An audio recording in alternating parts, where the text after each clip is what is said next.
Thank you for tuning in to All Things Real Estate. Once again, here are your hosts, Brad Avergon and Gary Kelly.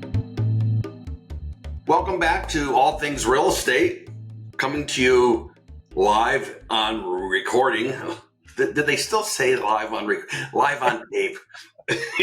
No. We're coming to you electronically from the comfort of our offices. Brad lives in a cave. I'm outside staring out a window.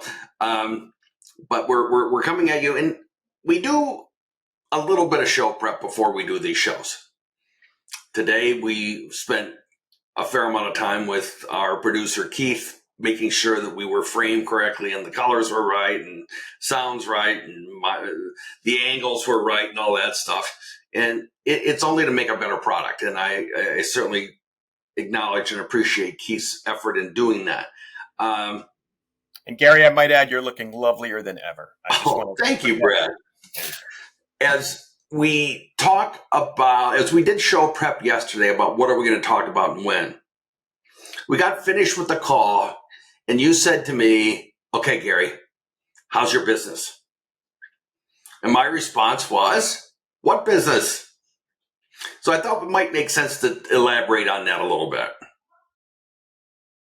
Well, it's just, in looking at the market has some challenges, right? Rates are a little bit higher. Inventory still appears to be a challenge, meaning there's not enough of it for buyers that are out there.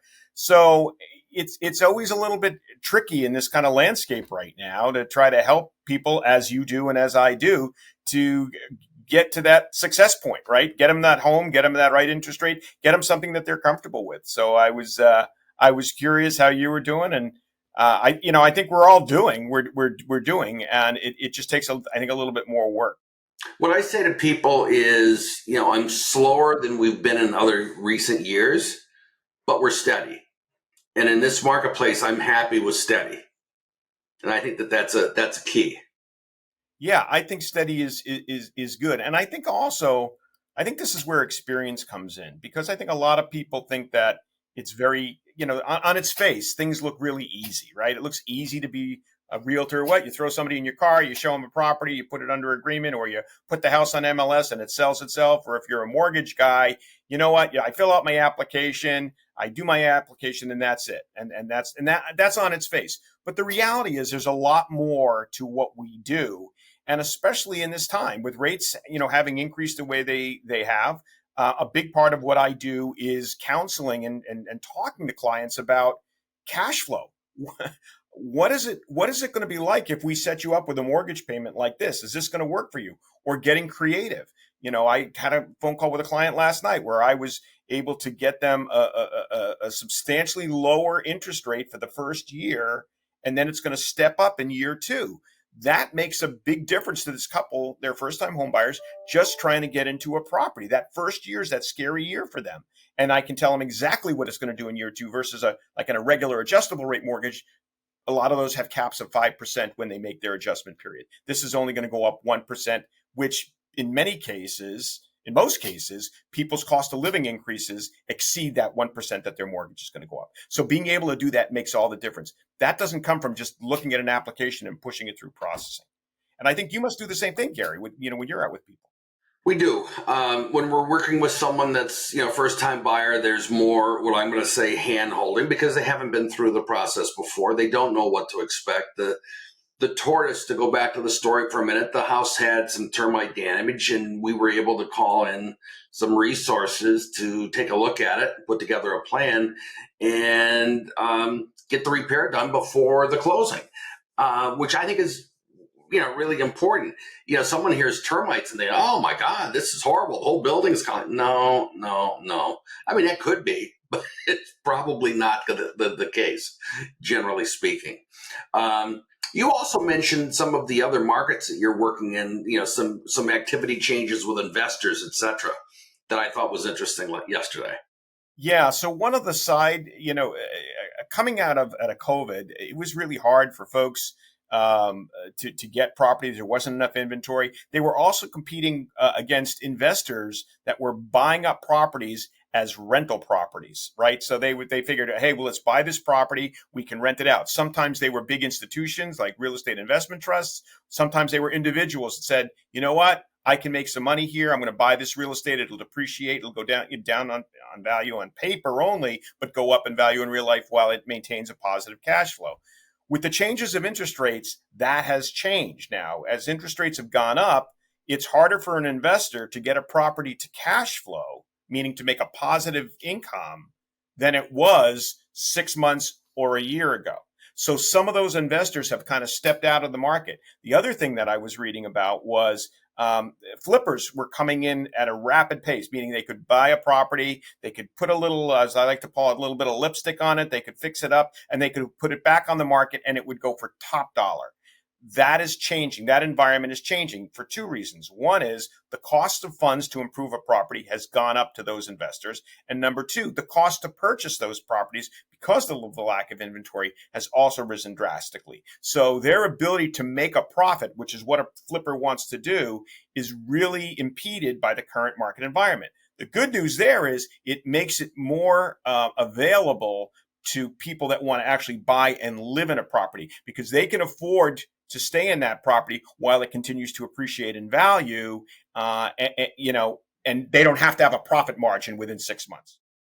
Right.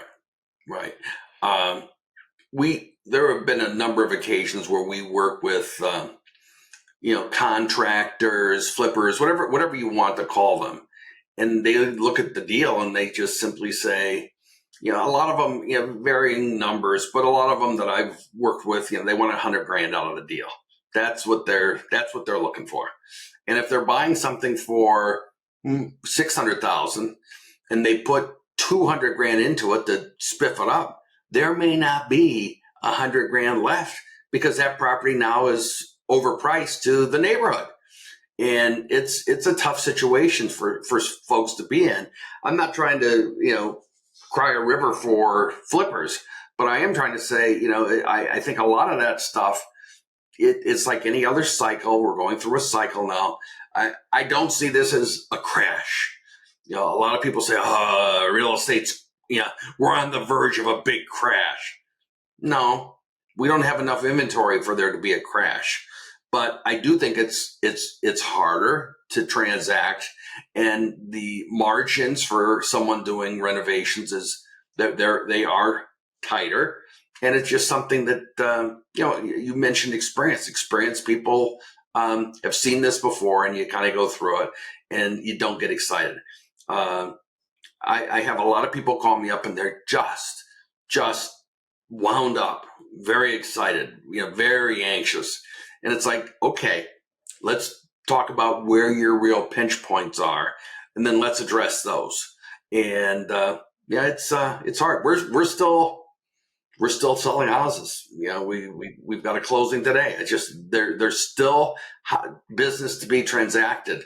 It's just not at the crazy pace of maybe 2 years ago, where you take this beautiful black cylinder home and you put it on the market, and you're getting offers by noontime, crazy offers. And we've stepped away from that, and I don't think that's a bad thing, actually. I agree with you 100%, Gary. And as much as I'd love to, say, the deals are just falling out of the sky like raindrops, I think this is what I would call a healthier market than it was to that extreme. Certainly, we could use a little bit more transactions going on, but that craziness where you had people talk about you going back to your tortoise and hare analogy, where you had people running around like the hare, going, I need it now, I got to do it. I got 30 days before I got to get, or 60 days before I got to be out of my place. That creates stress. It creates opportunities for mistakes. As many people did. You were in there, and I was in this market where people were waiving home inspections. They were waiving mortgage contingencies. And these protections were put in place for a reason. These protections, to say somebody's going to be able to they're going to waive their mortgage contingency, they're risking their down payment. To waive their home inspection, they don't necessarily know what they're getting. And it's really, you want an informed buyer, I want an informed buyer.